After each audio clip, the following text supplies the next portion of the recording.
চক্রান্তে কারা নির্যাতনে আজকে জীবনের এক কঠিন সন্ধিক্ষণে এসে উপস্থিত হয়েছে। আমি অভিভূত হয়েছি।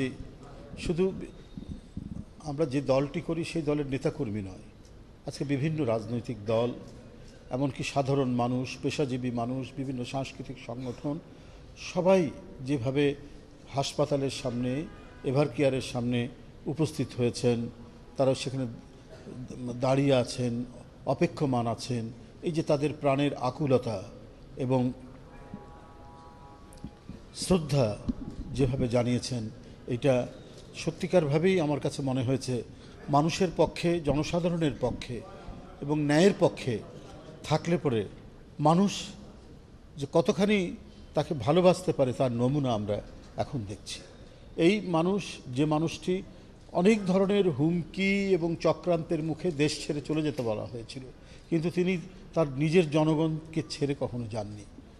নিপীড়ন সহ্য করেছেন, নিপীড়িত হয়েছেন, আপোষ করলে করতে পারতেন, সুখে থাকতে পারতেন বিদেশে গিয়ে, কিন্তু কারাগারের তাও কি সবচাইতে পরিত্যক্ত কারাগার, সরকার যেটিকে পরিত্যক্ত ঘোষণা করেছে সেখানে রাখা হয়েছিল।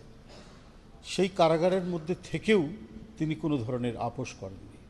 রাজনীতিতে মানুষ একটি শব্দ প্রচলিত হয়ে গেছে, অর্থাৎ রাজনীতিবিদ বা যারা রাজনীতি করেন তারা যেটা বলেন সেটা বাস্তবায়নে দ্বিধা করেন বা বাস্তবায়ন হয় না। কিন্তু আমরা ছাত্র জীবন থেকে দেখেছি এমন একজন নারী, এমন একজন রাজনীতিবিদ যিনি কথা এবং কাজের এক অপূর্ব সমন্বয় আমরা দেখেছি। এই কারণে তরুণ বয়সে আমরা যখন ইউনিভার্সিটিতে পড়ি তখনই আমাদেরকে আপ্লুত করেছেন তিনি, উদ্বুদ্ধ করেছেন তিনি। বলেছেন যে আমি নির্বাচনে যাব না, যাননি। আরও অনেকে বলেছিলেন, কিন্তু তারা গেছেন। এই যে অঙ্গীকার এবং ওয়াদা, বিশেষ করে আমাদের ধর্মের এটা একটা বড় দিক আমরা দেখেছি, সেই দিকটি তিনি সবসময়ের জন্য অন্তরে ধারণ করতেন এবং মানুষের কাছে এই কারণেই তিনি অত্যন্ত সমাদৃত, শ্রদ্ধেয় হয়ে রয়েছেন। মানুষ মনে করে, জনগণ মনে করে আমাদের সকল নিরাপত্তার এক বড় আধার, এক বড় উৎস হচ্ছেন তিনি। আমাদের গণতন্ত্রের নিরাপত্তা, আমাদের সার্বভৌমত্বের নিরাপত্তা, আমাদের স্বাধীনতার নিরাপত্তা। উনি ঘরে বসে থাকলেও মনে হতো যে এই মানুষটি স্বাধীনতা এবং সার্বভৌমত্বের প্রশ্নে অন্য কারোর সাথে আপোষ করবে না, এই ধরনের একজন রাজনীতিবিদ। এবং এইটাই তার রাজনৈতিক জীবনের যে চরিত্র তিনি ফুটিয়ে তুলেছেন, সেটার মধ্যে এটাই সুস্পষ্টভাবে প্রকাশিত হয়েছে যে এই মহিলা নিজের দেশের সাথে আর মানুষের সাথে কখনোই বিশ্বাসঘাতকতা করতে পারেন না, কারণ তিনি তার জীবনে এটি করেননি। আজকে গভীর এক সংকটের মধ্যে, জীবন সংকটের মধ্যে তিনি এসে পড়েছেন।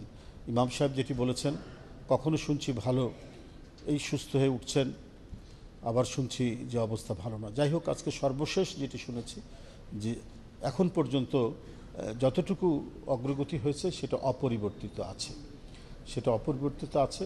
এখন আমাদের দোয়া করা, আল্লাহর কাছে দোয়া করা ছাড়া আর কিছুই নেই। সাধারণ মানুষ এবং সকল পর্যায়ের পেশাজীবী, রাজনৈতিক সংগঠন সবাই তার জন্য দোয়া করছেন। আমরা আল্লাহর দিকে আমরা তাকিয়ে আছি, আমরা উপরের দিকে তাকিয়ে আছি। নিশ্চয়ই আল্লাহ তাকে সুস্থ করে আরও কিছুদিন এদেশের মানুষকে সেবা এবং এদেশের মানুষের অভিভাবকত্ব করতে পারবেন, এই আশাবাদ ব্যক্ত করে আমি তার দীর্ঘায়ু কামনা করে, সুস্থতা কামনা করে, আরোগ্য কামনা করে আমার বক্তব্য শেষ করছি।